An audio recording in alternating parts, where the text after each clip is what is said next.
राजस्थान के मध्य में, जहां हवाएं प्राचीन अरावली पर्वतमाला से गुजरती हैं, भानगढ़ का रहस्यमय किला स्थित है। श्रापों और भूतों की कहानियों से घिरा भानगढ़ एक मूक प्रहरी के रूप में खड़ा है। इसकी पुरानी दीवारें सदियों के रहस्य और साजिश की गवाही देती हैं। विक्रम शर्मा, एक निडर पुरातत्वविद, भानगढ़ किले की तलहटी में खड़े थे। उनकी आंखें जिज्ञासा और उत्साह से चमक उठीं। अपने भरोसेमंद साथी माया सिंह के साथ विक्रम ने भानगढ़ की सदियों पुरानी पहेली के जवाब की तलाश में राजस्थान की यात्रा की थी। जैसे ही वे किले के भव्य द्वारों के पास पहुँचे, उनमें पूर्वाभास की भावना आ गई। हवा एक अलौकिक ऊर्जा से गुंजायमान लग रही थी और विक्रम को सदियों पुराने रहस्यों का बोझ अपने ऊपर दबा हुआ महसूस हो रहा था। किंवदंती है कि भानगढ़ को एक तामसिक जादूगर ने श्राप दिया था, जो अपने प्यार की तलाश में असफल हो गया था। खूबसूरत राजकुमारी रत्नावती पर कब्जा करने के लिए दृढ़ संकल्पित जादूगर ने किले पर एक काला जादू चलाया था, जिससे यह हमेशा के लिए उजाड़ और भयावह हो गया था। भानगढ़ को घेरने वाली विनाश की कहानियों से विचलित हुए बिना विक्रम और माया ने प्राचीन द्वारों से प्रवेश किया। उनके दिल प्रत्याशा और घबराहट से भर गए। वे किंवदंतियों के पीछे की सच्चाई को उजागर करने के लिए दृढ़ थे, चाहे इसके लिए कोई भी कीमत चुकानी पड़े। किले के अंदर विक्रम और माया ने खुद को समय में वापस ले जाया हुआ पाया, जैसे कि भानगढ़ की दीवारें अपने अशांत इतिहास की गूंज के साथ जीवित थीं। ढहते मेहराब और घुमावदार गलियारे बीते युग की बात करते हैं, जबकि धुंधली भित्तिचित्र प्यार और विश्वासघात की कहानियां सुनाते हैं।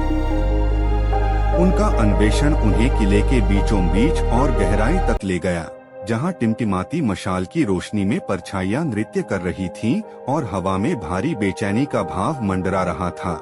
विक्रम को उन पर अनदेखे दर्शकों की नजर महसूस हुई और वह जानता था कि वे प्राचीन गढ़ में अकेले नहीं थे। अचानक अंधेरे में एक आवाज गूंजी, जिससे विक्रम की रीढ़ में सिहरन दौड़ गई। यह एक भयावह राग था जो लालसा और निराशा से भरा हुआ था और विक्रम को इसके स्रोत की ओर ऐसे खींचा हुआ महसूस हुआ जैसे पतंगा लौ की ओर। आवाज का पीछा करते हुए विक्रम और माया एक छिपे हुए कक्ष में पहुंचे। इसकी दीवारें प्रेम और त्रासदी के दृश्यों को चित्रित करने वाले फीके भित्तिचित्रों से सजी थीं। कक्ष के मध्य में एक खूबसूरत महिला की मूर्ति खड़ी थी। उसका चेहरा दुहक से भरा हुआ था।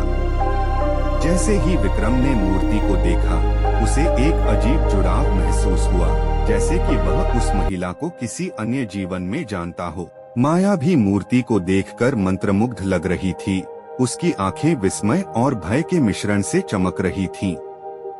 जैसे ही उन्होंने किले का पता लगाना जारी रखा, विक्रम और माया की नजर एक छिपे हुए कक्ष पर पड़ी, जिसका प्रवेश द्वार फीके रेशम की टेपेस्ट्री के पीछे छिपा हुआ था।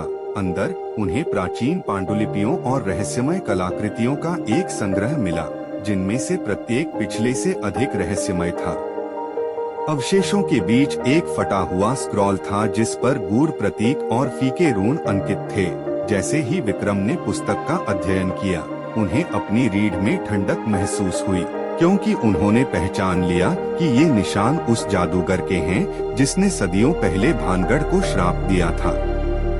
बढ़ती बेचैनी के साथ विक्रम और माया ने जादूगर के श्राप की कहानी, एक तरफा प्यार और कड़वे बदले की कहानी को एक साथ जोड़ दिया।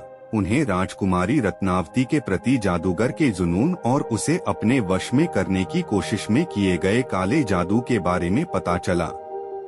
भानगढ़ को अपने वश में करने वाले अभिशाप को तोड़ने के लिए दृढ़ संकल्पित विक्रम और माया ने प्राचीन ग्रंथों में गहराई से खोज की और जादूगर के काले जादू को उजागर करने के लिए सुराग की खोज की। लेकिन जितना अधिक उन्होंने सीखा, उतना ही अधिक उन्हें जादूगर की शक्ति की वास्तविक सीमा और आगे आने वाले खतरे का एहसास हुआ। जैसे ही भानगढ़ में रात हुई, विक्रम और माया ने उन ताकतों का सामना करने के लिए तैयारी की जो इसके प्रेतवाधित हॉल में छिपी थीं।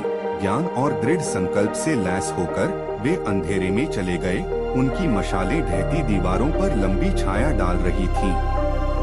उनकी यात्रा उन्हें किले के मध्य में ले गई, जहां उन्हें प्राचीन अवशेषों और निषिद्ध ज्ञान से भरा एक छिपा हुआ कक्ष मिला।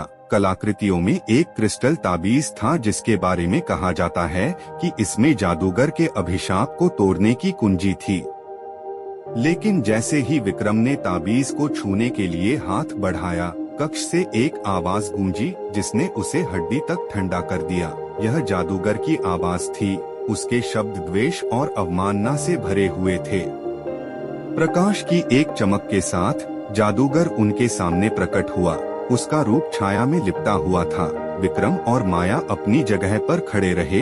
उनके दिल साहस से भर गए क्योंकि जादूगर ने उन पर अपना काला जादू चलाया।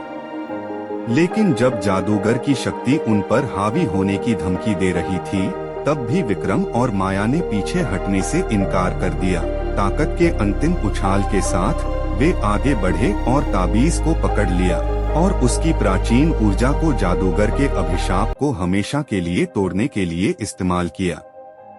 जैसे ही भोर की पहली किरण क्षितिज पर फूटी, विक्रम और माया भानगढ़ की गहराइयों से बाहर निकले। अंधेरे की ताकतों पर उनकी जीत से उनका उत्साह बढ़ गया।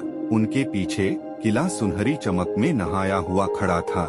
इसकी प्राचीन दीवारें नए जीवन से उत्प्रोत थीं। जादूगर का श्राप हटने के साथ भानगढ़ एक बार फिर आजाद हो गया।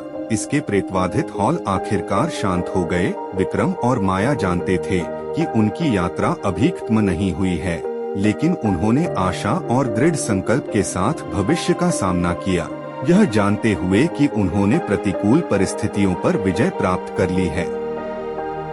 जैसे ही वे सभ्यता की ओर वापस लौटे, विक्रम और माया ने भानगढ़ में अपने समय के दौरान सीखे गए सबक पर विचार किया। उन्होंने प्रेम और साहस की शक्ति को प्रत्यक्ष रूप से देखा था और वे जानते थे कि जब तक वे एक साथ खड़े हैं, वे अपने रास्ते में आने वाली किसी भी बाधा को पार कर सकते हैं।